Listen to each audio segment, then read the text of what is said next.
Перед нами активатор стиральной машинки Aurica 70, выпущенный в 70 каком-то году.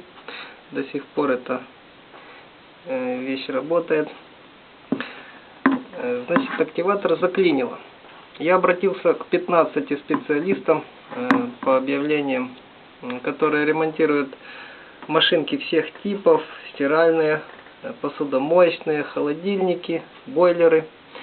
3 из них откликнулось, сообщили, что они смогут мне ничем помочь.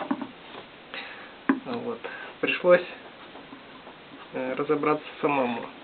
Вот шкив, на котором ремень от моторчика там отвинчивается, он возле бака установлен.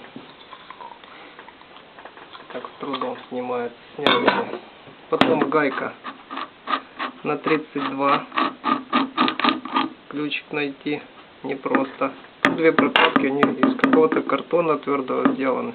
Даже не паранит, не резина, просто картон.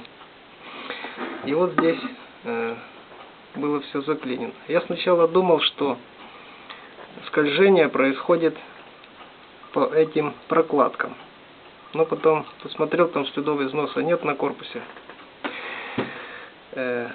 Оказалось, заклинила вот эта втулка. Я ее вынул. Тут, скорее всего, просто набилась накипь. Есть 2 уплотнительных колечка.